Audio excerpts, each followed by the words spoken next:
है, उसका जो रीच है वो नहीं समझा। मैं फौज में था, जनरल साहब भी यहाँ बैठे हुए हैं। इस फिनोमिनन को समझने में हमने भी थोड़ी देरी की, वरना ये 370 कब का चला गया होता।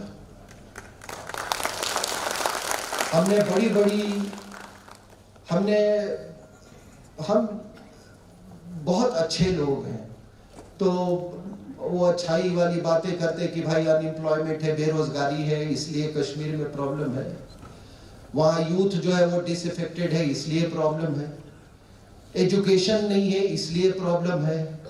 उन्होंने कहा कि एजुकेशन दो तो ये सब कुछ खत्म हो जाएगा। फिर किसी ने कहा कि डेवलपमेंट करो तो वो प्रॉब्लम हो जाएगा।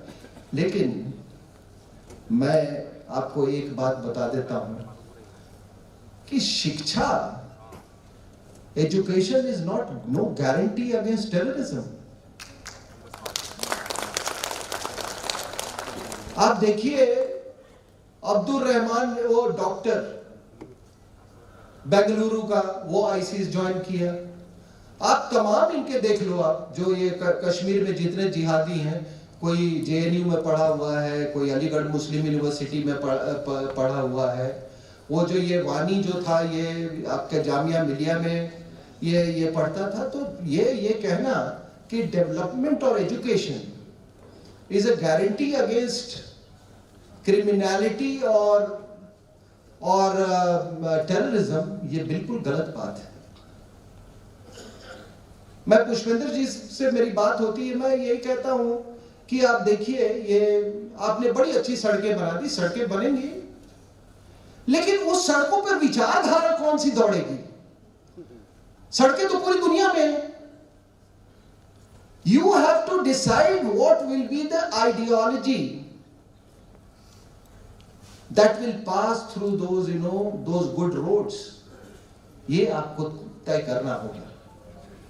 मैं ये नहीं कहता हूं कि डेवलपमेंट का कोई रोल नहीं है। तो ये ग्लोबल जिहाद का हमने स्वरूप नहीं समझा। पाकिस्तान इसको सब जानता था, यूएसए जानता था। जब सोवियत यूनियन का हमला हुआ अफगानिस्तान में, तो उस समय वहां के नेशनल सिक्योरिटी एडवाइजर थे ब्रेजनेस्की। उन्होंने जिमी कार्टर को बोला कि ये दीजिए, आपको मैंने वियतनाम दे दिया प्लेटर में, हमने प्रोवोक किया। वो अभी भी उनकी लिखी हुई कि हमने प्रोवोक किया था सोवियत यूनियन को। और क्या हुआ? उनको जिहाद के पोटेंशियल के बारे में मालूम था, तो उन्होंने रातों रात एक इंडस्ट्री बना दी जिहाद का। और वही जैसे ही खत्म हुआ अफगानिस्तान की लड़ाई, तो सारा जिहाद हिंदुस्तान की तरफ आ गया। वो आपके आसाम, वो बांग्लादेश में पहुंचा और फिर आसाम में भी पहुंचा। सबसे ज्यादा इंपैक्ट हुआ ये।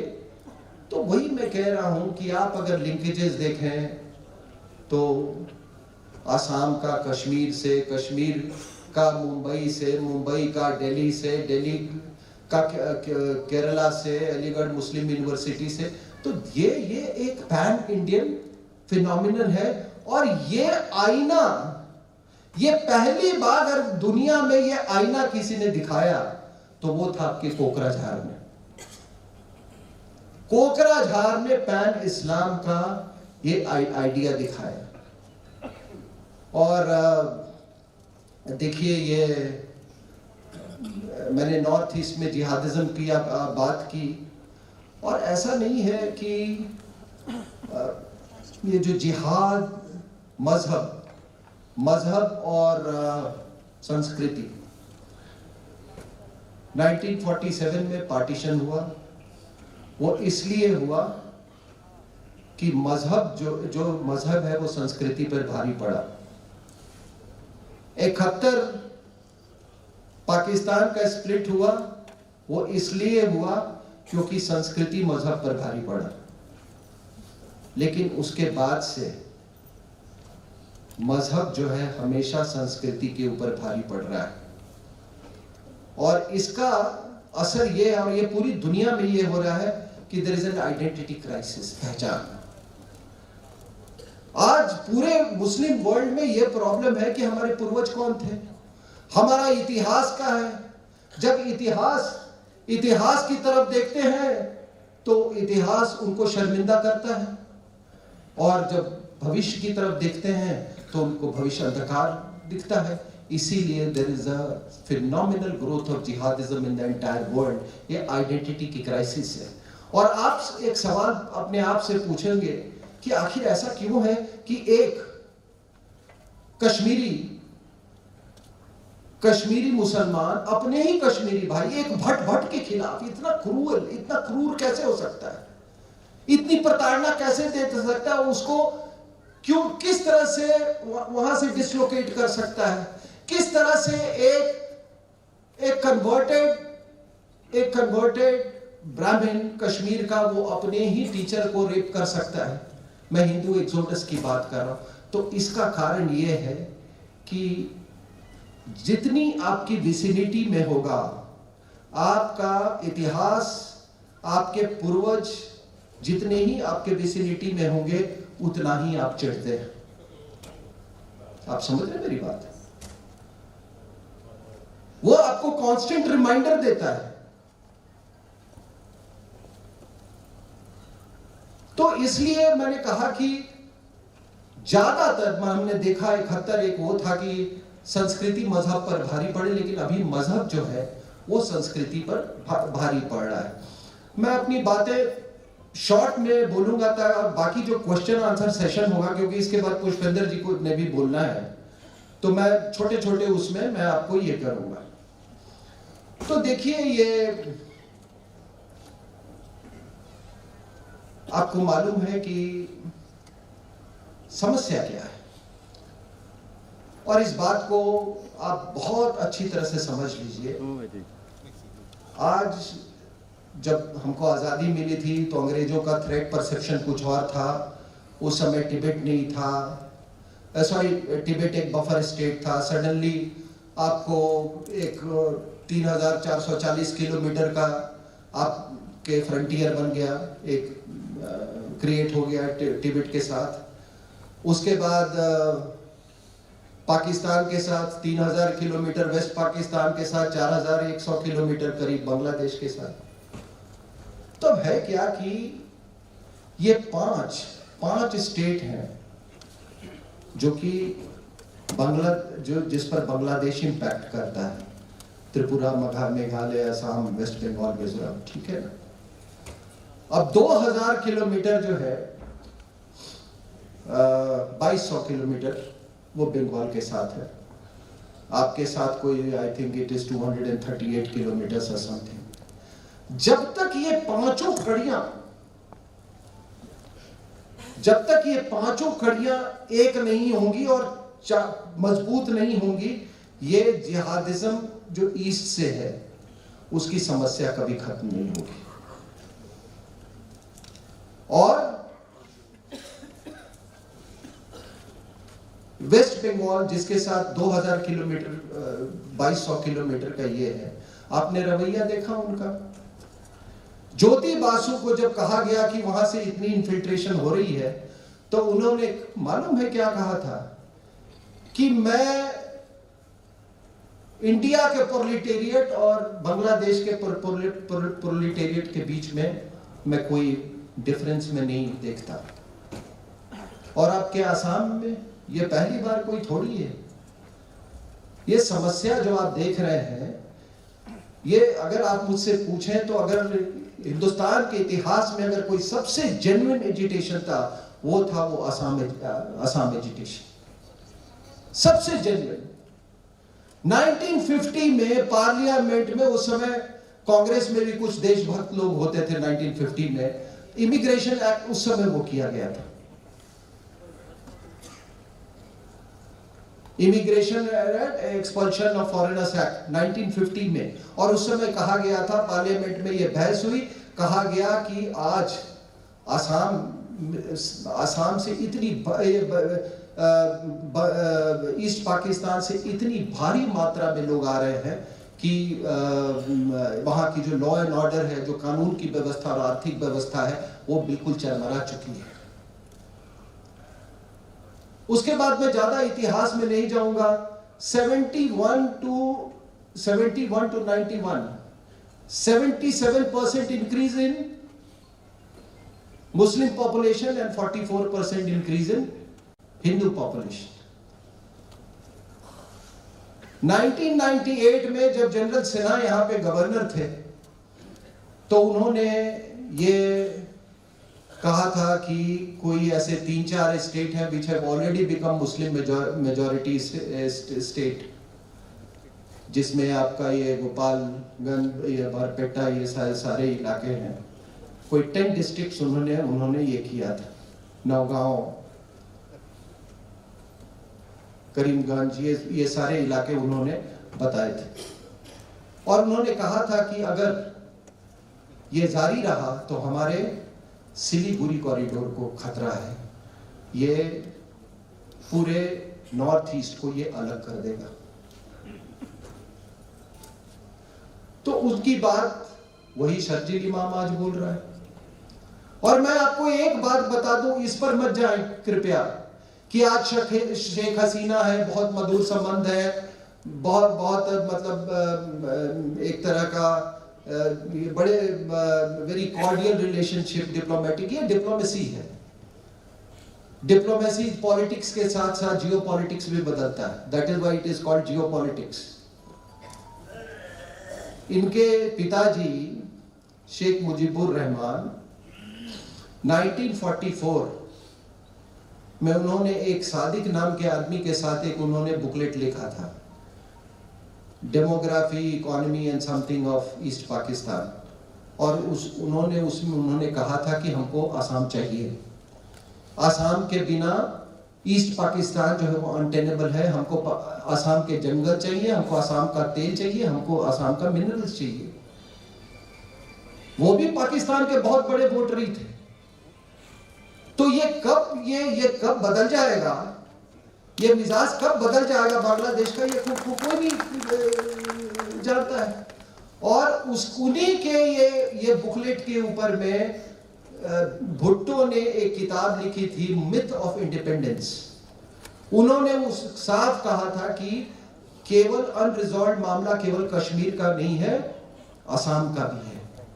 लेकिन अब देखिए ऊपर वाले का क्या डिजाइन होता है कि दोनों किस तरह से मारे गए। तो जो भी असम के ऊपर बुरी नजर दिखाएगा ना, उसका यही अंत होगा। Whether you call it coincidence or God's way of dealing with things, I don't know.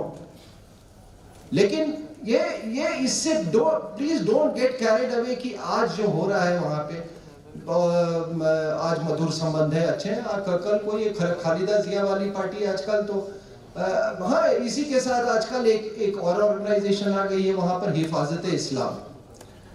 तो अभी जो रूलिंग डिस्पेंसेशन है बांग्लादेश की, उसने बड़ा यूज किया ये हिफाजत इस्लाम को जमायत इस्लामी के खिलाफ। और आपको याद होगा 71 की लड़ाई में जमायत इस्लामी ने 2 ब्रिगेड फील्ड किए थे, अल बदर और अल शम्स ब्रिगेड, अपने ही मुसलमानों को मारने के लिए।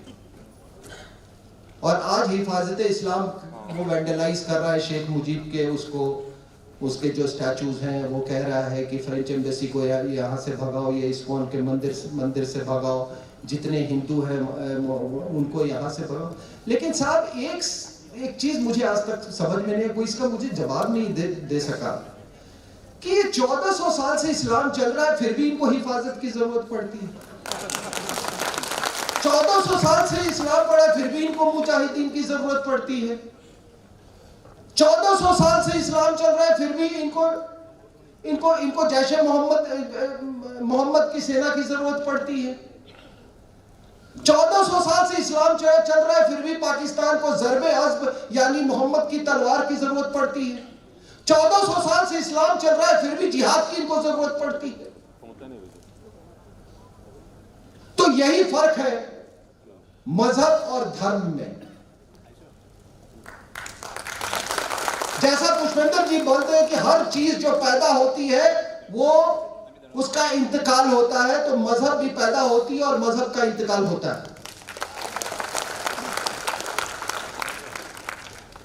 लोग कहते हैं ये पता नहीं।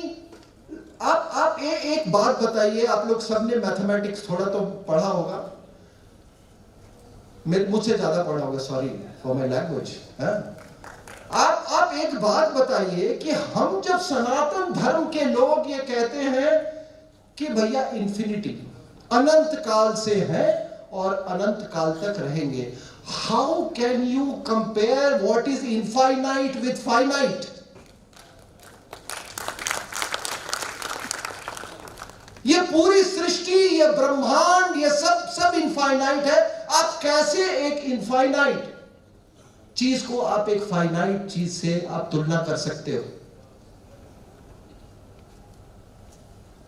अभी ये सब नैरेटिव की बात है, ये सब नैरेटिव की बात है। हम जब अनंत काल की बात कर रहे हैं तो मैं हमेशा कहता हूं कि देखो, धर्म जो है वो वैज्ञानिक चीज होती है। धर्म इज ऑलवेज साइंटिफिक।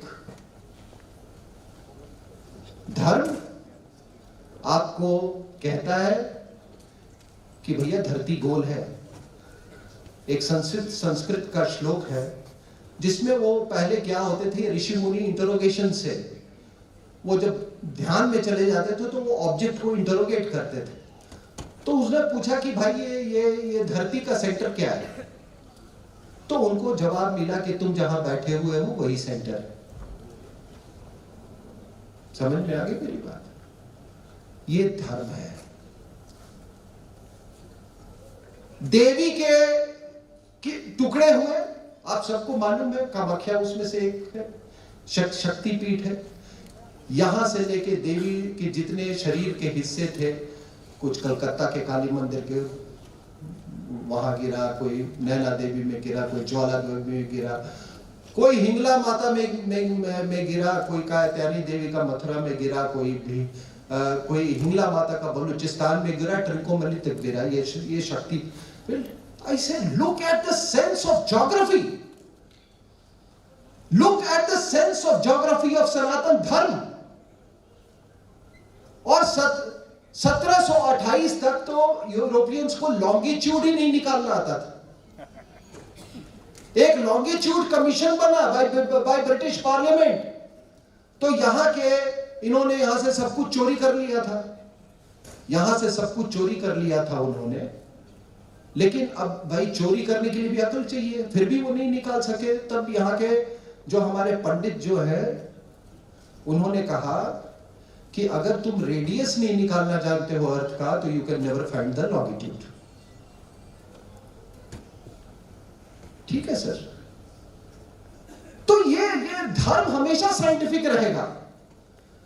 आपको ये देखिए ये कितना बड़ा फ्रॉड चल रहा है। मैं उसका एग्जांपल धर्म और ये जो मजहब जो आपसे चुराई हुई चीजें हैं, ये जो पूरी शिक्षा, मैं अभी उस पर गहराई में नहीं जाना चाहता कि हमारी शिक्षा प्रणाली क्या थी, लेकिन इतना मैं जरूर आपको बता देता हूं कि आपके एक राजा थे यहाँ पे, भास्कर वर्मन। वो बहुत पैसा भेजते थे नालंदा यूनिवर्सिटी को। He had great influence on Nalanda university. आज लंदन में अंग्रेजों ने 200 कितने सीरियसली 200 साल उन्होंने वो किया। लंदन म्यूजियम में आज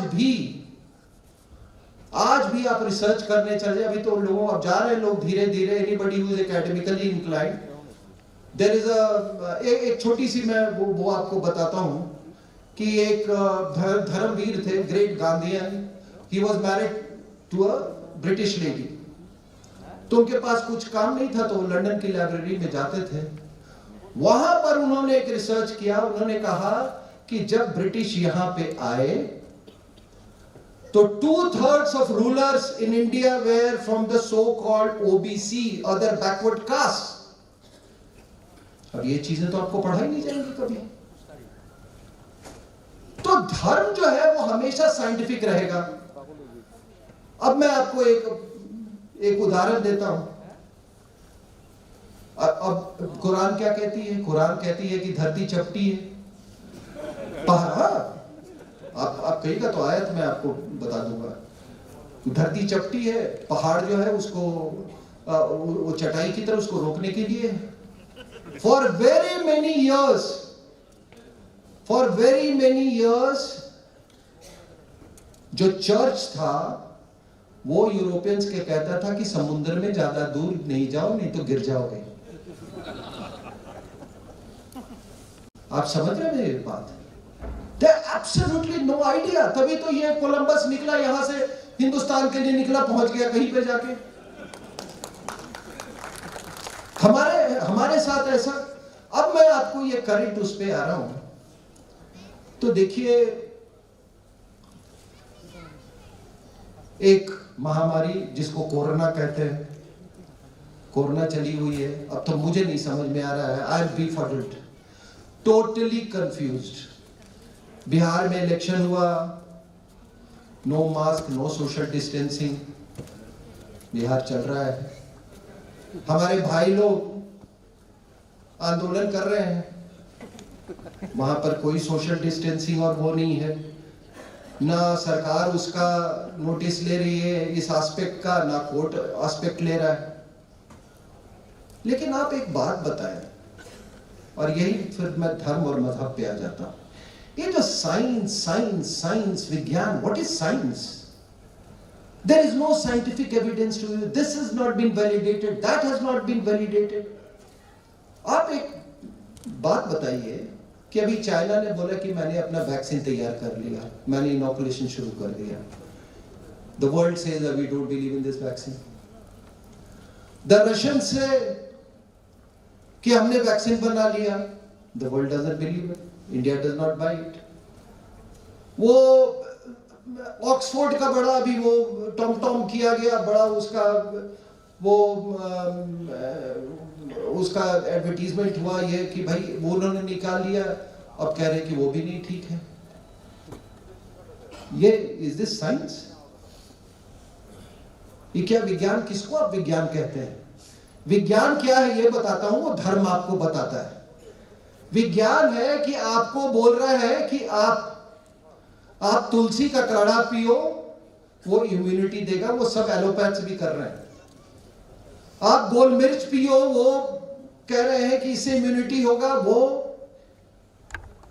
वो विज्ञान है, वो सब कर रहे हैं। Even allopathy doctors are doing it. जो नहीं यहां पर बैठे हुए हैं वो भी चुपके कर रहे होंगे। अपने बेटे को ना चुपके से दूध में हल्दी डाल के दे रहे होंगे, ठीक है ना? So wisdom has no carbon dating. Wisdom has no carbon dating. ये इस चीज को आप तो ये इसको कहते हैं धर्म। मैं हमेशा कहता हूं कि जो चीज साइंटिफिक नहीं हो वो धर्म हो ही नहीं सकता। हर चीज के पीछे, सिंदूर से लेके, कॉपर वेसल से लेके, आप वो बेलपत्र से लेके, आप हर चीज के पीछे एक साइंटिफिक रीजन है। The only thing that you have to make an effort just to find कि है क्या चीज। अब देख रहा हूं धीरे धीरे चीजें सारी वापस आ रही हैं। आपने तो बड़ा वो क्या यूरिया और वो मैन्युअर और कहा एग्रीकल्चर प्रोडक्शन, अब फिर आप क्यों वो ऑर्गेनिक चीजें खरीद रहे हो? अब जो सबसे सोफिस्टिकेटेड आदमी है वो फार्मर है, वो कहता है मैं तो ये ऑर्गेनिक फार्मिंग कर रहा हूं। So you have come back to square one. आपने अंग्रेजों से प्लास्टिक्स यूज करना सीखा, now you are cursing the plastics. That is the difference. धर्म और विज्ञान में ये फर्क है, और साइंस और टेक्नोलॉजी में भी हमको फर्क करना जानना चाहिए। अब देखिए थोड़ी सी बात मैं आपको बता दूं नैरेटिव की। है क्या कि खिलाफत मूवमेंट हुई। खिलाफत मूवमेंट में मौलाना आजाद, महात्मा गांधी, ये सारे लोग उसमें उसके लीडर्स थे। हिंदुस्तान का मुसलमान जो कि कन्वर्टेड है, कोई 2 रुपये चावल, 2 रुपये के लिए औरंगजेब के टाइम में 2 रुपये रेट थे कोई चावल के लिए, वो उस आदमी को वो तुर्की के खलीफा से क्या मतलब है? आपने कभी सोचा है? तो या तो हमने पढ़ा नहीं कभी इस्लाम के बारे में। अगर कोई फिनोमिनन, चाहे वो मजहबी हो, which is impacting on your law and order, on your security, क्या आप उसके बारे में पढ़ेंगे नहीं? अगर जिहादिज्म मान लीजिए पाकिस्तान से एक्सपोर्ट हो रहा है, तो आप ये नहीं पता लगाएंगे कि उनका सिलेबस क्या है। ऐसी क्या बात लिखी हुई है कि नोबडी इज फाइटिंग, कोई पाकिस्तान के लिए नहीं लड़ता साहब। आपको मैं बता दूं देवी और सज्जनों, there is nobody in Pakistan who is fighting for Pakistan, he is fighting for Islam. और मैं ये मानने को बात नहीं हूं कि यहां का सिलेबस अलग है, वहां का सिलेबस अलग है। तो आपने पढ़ा नहीं। तो एक नैरेटिव जो चलाई गई थी, हिस्टोरिकल नैरेटिव, आप में इंटेलेक्चुअल करेज नहीं था। आप में इंटेलेक्चुअल करेज नहीं था कि उसको पढ़ के आप उसका एंटीडोट तैयार कर सकें। It is all war of narratives. अभी यहां पे आपने देखा, ये जो किसान आंदोलन चल रहा है, कई तरह के तत्व हैं उसमें। कनाडा के भी कुछ लोग हल्ला मचा रहे हैं, जिन्होंने अपनी मातृभूमि छोड़ दिया। कोई आइसक्रीम बेचने गया, कोई हिथ्रो एयरपोर्ट साफ कर, अलग अलग, मतलब कोई खेती करने गया। इंटेलेक्चुअल परसूट के लिए बहुत कम लोग गए, बस इतना मैं कहते रहा। अब वो क्या कहते हैं साहब कि हम तो अलग हैं, हम तो अलग हैं। 1893 में एक इंडिया में एक सेंसस हुई, और ये मैं नहीं कह रहा, एक सेंसस कमिश्नर था मॉकलिफ। उसने कहा कि 1893 में जब सेंसस हुई तो कोई सिख ये बोलने को तैयार नहीं था कि वो हिंदू नहीं है। लेकिन 1911 आते आते कहा कि हमने पूरा जो नैरेटिव था वो बदल दिया। कहा कि हमने डेलिबरेटली इंडियन आर्मी में कुछ ऐसे कस्टम्स डाले कि that we induce that feeling of separateness. तो मेरा कहना है कि गुरु नानक देव जी का तो 500 साल पहले उस समय वो हुआ था। 500 साल गुरु नानक देव महाराज के सीख पे, सीख अपने आप को हिंदू कहते थे। चंद बदमाश अंग्रेज आए और उन्होंने 20 साल में पलट दिया। और आपने आजादी के बाद उसको, मतलब आपको कभी जरूरत नहीं महसूस हुई कि आप उसका काउंटर नैरेटिव तैयार किए। और आज यही है कि हम और पुष्पेंद्र जी इस काउंटर नैरेटिव को तैयार करने में लगे हुए हैं।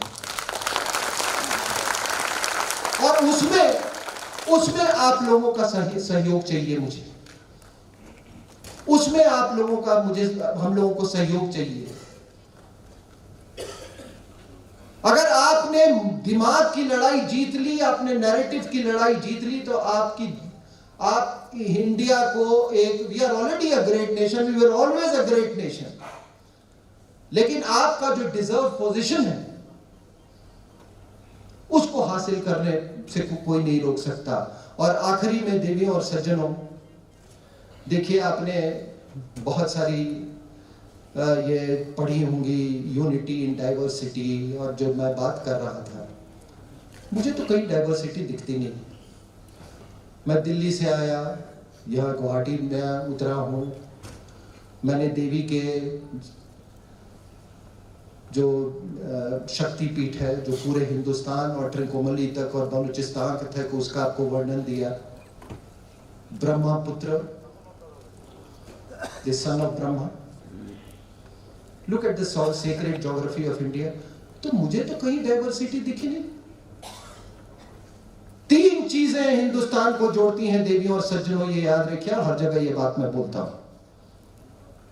और पुष्पेंद्र जी ने आज मुझे कहा कि ये बात कहना मत भूलिएगा। संगीत, साड़ी और संस्कृत।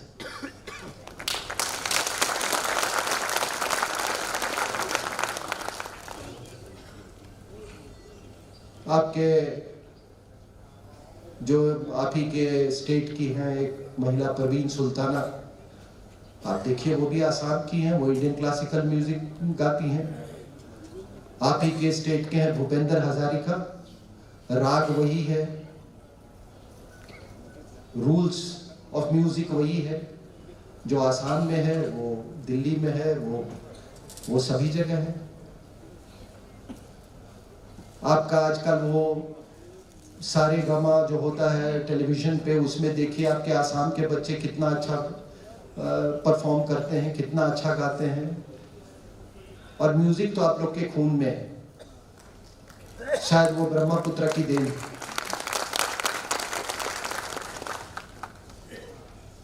दूसरी बात, हमने बात की संगीत की, संस्कृत की। तो संस्कृत आप देखिए, मुझे बड़ी हैरानी होती है। आज कहीं पे ये लिखा हुआ था प्रीपेड टैक्सी, तो मैं पुष्पेंद्र जी को दिखा रहा था कि देखिए अगर ध्यान से आप ये पढ़िए तो ये पढ़ने में दिक्कत नहीं होगी आपको, असमीज में लिखा हुआ है ये, आप थोड़ा ध्यान से इसको देखिए। Even Hindi has pass through, the Brahmi script has pass through various stages, जो अभी देवनागरी आप देख रहे हैं। तो आपके जो कामरूप के जो इंस्क्रिप्शंस हैं, क्ले पे, रॉक पे, कॉपर पे, from 5th century AD to 13th century, 800 years is a very very long time, वो सब संस्कृत और उसके वेरिएशन है। तो मुझे बड़ी हैरानी होती है कि Bengali versus Assamese, Assamese versus Hindi, I don't understand. सब की मां है वो संस्कृत, सब की मां है वो संस्कृत है, और मां के हर बेटे से मोहब्बत है, बंगाली से भी मोहब्बत है, असम, यही तो अच्छा लगता है। जब असम के लोगों का हम हिंदी का प्रोनाउंसिएशन सुनते हैं तो इतना मधुर लगता है कानों को। थैंक गॉड कि कुछ डिफरेंस तो है। तो ये मगर आप यहां से चले जाएं कहीं तक, आप अगर मैं बंगाल जाऊं तो मैं अगर जल मलूंगा तो मुझे पानी मिलेगा, मैं खाना मिलूंगा तो मांगूंगा तो खाना मुझे मिलेगा। मुझे तो ये कोई इसमें विविधता नहीं देखती। और तीसरी चीज है साड़ी। आप मणिपुर से लेके केरला तक औरतें साड़ी पहनती हैं, और भी चीजें, साड़ी भी एक ड्रेस है? पर उसकी लंबाई थोड़ी ज्यादा या कम होगी, पहनने का तरीका अलग होगा, फैब्रिक भी हो सकता है, लेकिन वो तो साड़ी ही है। तो संस्कृत, साड़ी और संगीत। त्रिपुरा का एक आदमी रॉयल फैमिली का, SD बर्मन, वहां जाता है, वो बहुत बड़ा संगीतकार बन जाता है। तो अगर मैंने ज्योग्राफिकल यूनिटी की बात की, मैंने हिस्टोरिकल यूनिटी की बात की, आप बताओ 5 से 13 से 800 साल का इंस्क्रिप्शन आपको दुनिया में कहां मिलेगा? बहुत कम जगहों पे मिलेगा। हिस्टोरिकल यूनिटी की बात की, सोशियोलॉजिकल यूनिटी की बात की, पॉलिटिकल यूनिटी की बात की। तो this is all a war of narratives. ये नैरेटिव्स की वॉर को हमको जीतना है, और हम सब मिलके इसके लिए परिश्रम करेंगे। मैंने अपनी बातें रखने की कोशिश की। देखिए, आप लोग, मुझे मालूम है, मैं हमें ये आगरा में भी ये उदाहरण दिया था कि जब भी मैं पुष्पेंद्र जी के साथ जाता हूँ तो मुझे एक वाकया याद आता है कि एक बार पंडित भीमसेन जोशी का गायन हुआ, तो उसके बाद पंडित उस्ताद विलायत खां का सितार वादन था, तो उन्होंने रिफ्यूज कर दिया। बजाना। कहा कि आप जो माहौल जो बनाया है पंडित भीमसेन जोशी को, उसको मैं I don't want to pollute that, समझे कि नहीं? That's a strong word actually. तो उन्होंने कहा कि उन्होंने रिफ्यूज कर दिया। तो थैंक गॉड कि आपने उनको पहले नहीं बुलवाया, मुझे भी पहले बुलवाया।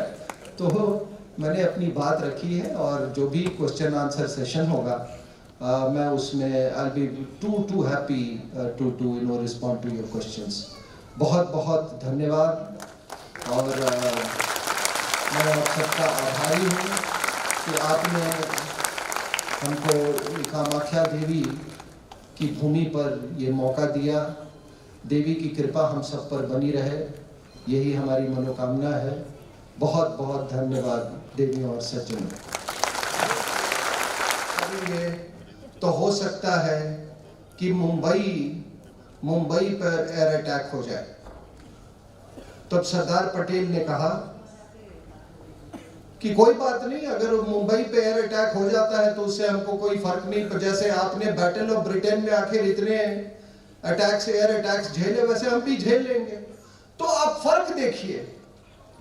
लेकिन ये 1962 की बात है और आज 2020, और देवियों और सज्जनों, मैं आपको ये आश्वासन देता हूं कि अगर ऐसी परिस्थिति आ जाए तो हम असम के लोगों के हिफाजत के लिए न्यूक्लियर बॉम्ब भी हम इस्तेमाल करने से नहीं कतराएंगे।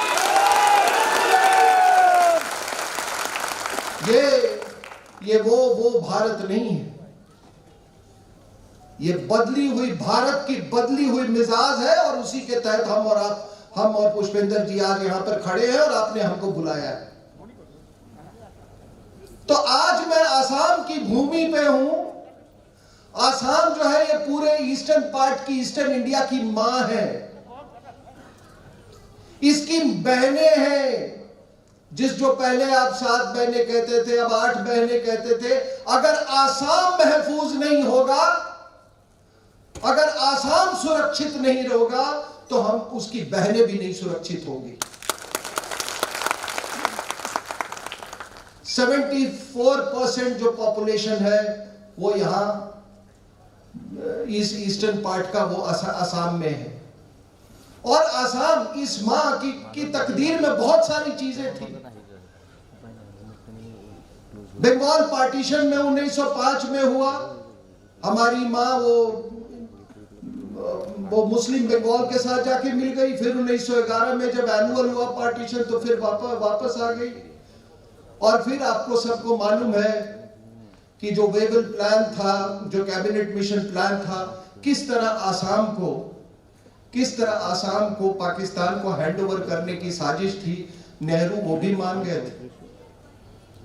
ये आपके एक बहादुर व्यक्ति बोर्दोलोई ने उन्होंने धमकी दी कि अगर ऐसा हुआ तो हम इसके खिलाफ हम बगावत कर देंगे।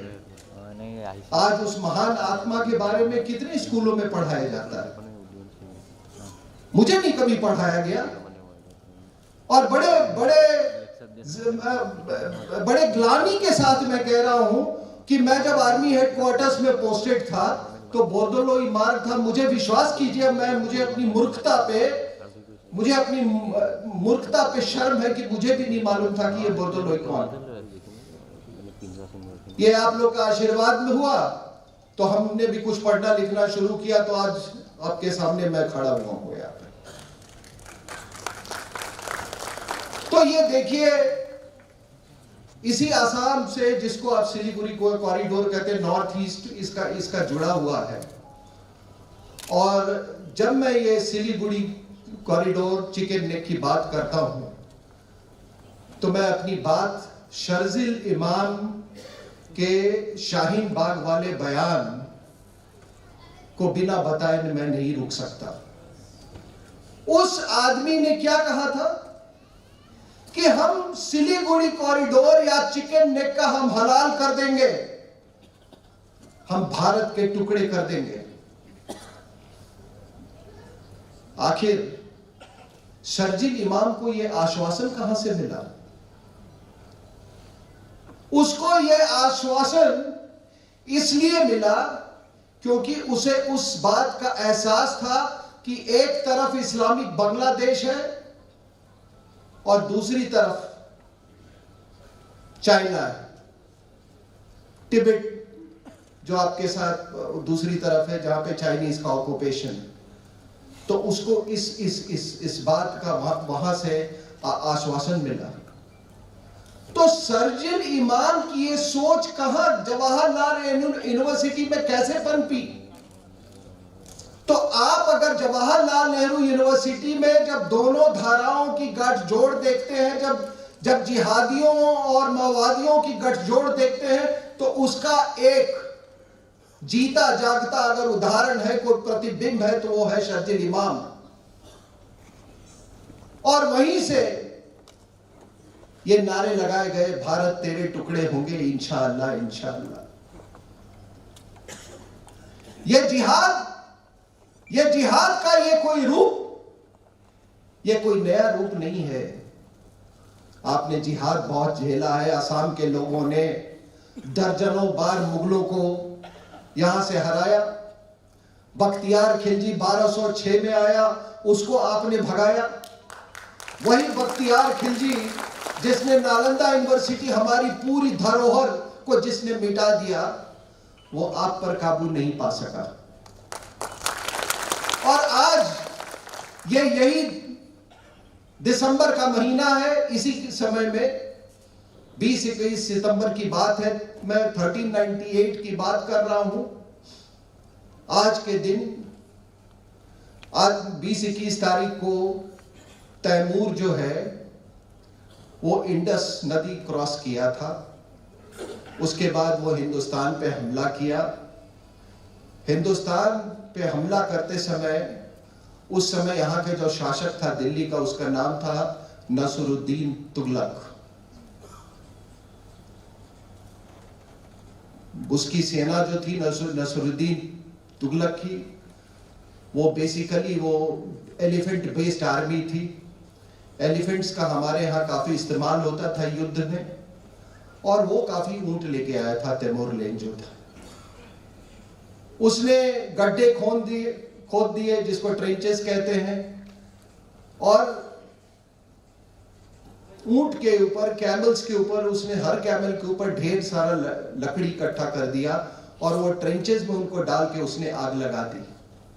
और जब कोई ऊंट निकलने की कोशिश करे तो उसको उससे लोहे से उस पर वार करता था। उसके अपने ऊंट थे। जब इसके एलिफेंट्स ने ये देखा तो वो जो टेरर इफेक्ट, जो दहशतगर्दी का जो इफेक्ट होता है, उन हाथियों पर भी पड़ा और वो भगदड़ मच गई। उसके बाद तैमूर लेन ने हड्डियों का एक पहाड़ बना दिया। कम से कम 1 लाख हिंदू उसने मारे। 1 लाख हिंदू, हड्डियों का पहाड़ बना दिया उसने। और यही सर्दी के दिन थे। और आज आपके यहां एक एक्टर अपने बेटे का नाम तैमूर रखता है। ये जिहादी मानसिकता ये कभी नहीं खत्म हो सकती है। तो ये शर्जील इमाम ने ये जो उसने स्ट्रैटेजिक एक उसके बयान में जो स्ट्रैटेजिक ओवरटोन्स थे, जिस जियोपॉलिटिक्स की उसने बात की, जब तक किसी तरह की योजना नहीं बन रही हो तब तक वो इतनी बड़ी स्ट्रैटेजिक बात या जियोपॉलिटिकल टर्म्स में अपनी बात को नहीं रख सकता था। और वही शर्जील इमाम आज उसके रिहाई के लिए जो सो कॉल्ड किसान आंदोलन चलाए जा रहे हैं, वहां से उसकी रिहाई की मांग हो रही है। तो आप देख लीजिए कि ये कौन सी ताकतें हैं। अब आप देखिए, मैंने शर्जील इमाम की बात की। ये देखिए आसाम ग्लोबल जिहाद से कैसे जुड़ा हुआ है। जुलाई 2012 कोकराझार में आपको मालूम है क्या हुआ? कोकराझार में तनाव था, पहले टेंशन हुआ, फिर जो कुछ भी हुआ, घटना घटी। उस घटना की गूंज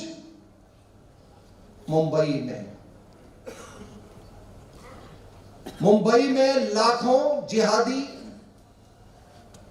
आजाद मैदान में आ गए। कोई रजा एकेडमी है वहां पर बगल में, जिसके बारे में आपको पुष्पेंद्र जी तफसील से बताएंगे। कहते हैं कि वो पूरा जो ये वहां पर जो ये तांडव, जो नंगा तांडव हुआ, ये सारे के पीछे एक जो साजिश थी वो रजा एकेडमी की थी। और उस दिन हिंदुस्तान के खिलाफ नारे लगाए जा रहे थे, जिहाद की आग भड़क रही थी, नफरत की आग बढ़ रही थी, सैकड़ों पुलिसमैन घायल हुए और आपके 2 मीडिया हाउसेस के ओवी वैन जला दिए गए। उससे ज्यादा अमर जवान ज्योति को अपवित्र किया गया। वो अभी भी, वो दृश्य अभी भी आपके कहीं ना कहीं वो कैमरे पे दर्ज है लोगों के, उसको आप देख लीजिएगा। तो यही नहीं हुआ, ये कोकराझार की गूंज, मैंने कहा कि आपने वहां देखा मुंबई के आजाद मैदान में, बात वहीं तक नहीं रुकी। पुणे में कुछ छात्रों ने एक मणिपुर के मैतेई छात्र को निशाना बनाया, कुछ मुसलमान छात्रों ने। और फिर उसके बाद आपको मालूम है कि बढ़ते बढ़ते वो किस तरह पूना से, वो किस तरह से हैदराबाद पहुंचा और हैदराबाद से किस तरह से बंगलुरु पहुंचा। बंगलुरु में आपको मालूम है कि 30,000 हमारे नॉर्थ ईस्ट के नागरिकों का, बच्चों का, बच्चियों का पलायन करवाया गया SMS के जरिए। बाद में पता चला कि 60% जो वो मैसेजेस थे वो पाकिस्तान से जनरेट हुए थे, और उसका सबसे बड़ा जो किंगपिन या जो पिविटल ऑर्गेनाइजेशन था वो था आपके हुजी, हरकुतुल जिहाद इस्लामी और पॉपुलर फ्रंट ऑफ इंडिया। वही पॉपुलर फ्रंट ऑफ इंडिया जिसका शाहीन बाग में भी, वो जिसका सबसे बड़ा योगदान ये शाहीन बाग राइट्स में हुआ था, वही खाना भिजवा रहे थे, वो फिनेंसेस कर रहे थे, उन्हीं का दिल्ली के राइट्स में भी हाथ था। तो इसलिए देखिए कि ये आसाम की जो गूंज जो है, जिहाद की गूंज, वो किस तरीके से कोकराझार से मुंबई, मुंबई से पुणे, पुणे से हैदराबाद, हैदराबाद से बंगलुरु और इलाहाबाद में भी कई ऐसे उस समय घटनाएं घटी। तो एक पूरा आपको एक परिप्रेक्ष्य मिलता है ये ग्लोबल जिहाद का। तो अगर वो कोई सोचता है कि देश का हिस्सा, कोई भी देश का हिस्सा अगर ये महफूज है ग्लोबल जिहाद से, तो वो नहीं है। अब बात आप करेंगे कि आखिर ये हम कहते हैं कि यूनिटी इन डाइवर्सिटी, इंडिया में बहुत डाइवर्सिटी है, ये अक्सर बोला जाता है। नेहरू साहब ने वही बोला, यूनिटी इन डाइवर्सिटी। अब आप बताइए कि यहां पे कैसी है डाइवर्सिटी को हर दीवार, हर सरहद को ये पार कर जाता है जो जिहाद जो है। कोकराझार का इंपैक्ट मुंबई में, मुंबई का आपको बताया बंगलुरु में, बंगलुरु का केरला में, ये how does it transcend all these barriers. तो फिर ये डाइवर्सिटी कैसी हुई? मुझे कोई बता दे कि then how it is a diverse country. और देखिए 26 से 11 क्या था? वो कश्मीर की गूंज थी, कश्मीर की गूंज थी मुंबई में। Terror had come full circle. Kashmir की गूंज मुंबई में, आसाम की गूंज मुंबई में, दिल्ली की गूंज मुंबई में। तो इसका मतलब कि हमारे यहां अगर जिहाद का सबसे बड़ा इंपैक्ट सेंटर है वो है मुंबई। और आपको मालूम है कि वहां पर बॉलीवुड है, आपको मालूम है कि वहां पे वो फिनेंशियल कैपिटल इंडिया है, आपको मालूम है कि वहां पे अंडरवर्ल्ड का सबसे बड़ा बोलबाला है, आपको मालूम है कि वहां पर सबसे ज्यादा जो पॉलिटिकल माफिया है वो वहां पे कार्यरत है। और इसी के कारण वहां पे जो नेशनलिस्ट फोर्सेस है मुंबई में, मैं महाराष्ट्र की बात कर रहा हूं, नेशनलिस्ट फोर्सेस चुनाव जीतने के बाद भी वो पावर में नहीं आ सकी, क्योंकि ये षड्यंत्र था। क्योंकि यहाँ पर ये सब ये माफिया है, ये रीजनल माफिया, ये जो लोकल पार्टीज हैं। तो वहां पर आप मुंबई में जो अगर आप देख रहे हैं कि पालघर में हमारे साधुओं के साथ ये हुआ, जो उनके साथ व्यवहार किया गया, जिस तरह को उनको प्रताड़ना दी गई, वो सब आपने देखा। मुझे कोई हैरानी की बात नहीं है लगती है। वो व्यक्ति जो कि आज मुख्यमंत्री बना हुआ है, केवल हिंदुइज्म की दुकानी करके, जो आदमी हिंदुइज्म की दुकानी करके आज मुख्यमंत्री बनाया है, उसके दिल में पीड़ा नहीं हुई, उसका दिल नहीं रोया। और आज आप ही के प्रांत के एक बहुत ही होनहार, और एक होनहार नहीं मैं कहूं, एक बहुत रेप्यूटेड जर्नलिस्ट अर्नब गोस्वामी, आपने देखा कि उसके साथ क्या बर्ताव किया गया। अगर राष्ट्रवादी ताकतें वहां पर पावर में होती तो अर्नब गोस्वामी के साथ ऐसा कभी नहीं होता। और इसलिए उसके साथ ये व्यवहार किया गया और ये किया जा रहा है। प्रताड़ना जो है वो कायम है। वो इसलिए क्योंकि वो एक फौजी का बेटा है और राष्ट्रहित के मुद्दों को वो उठाता है।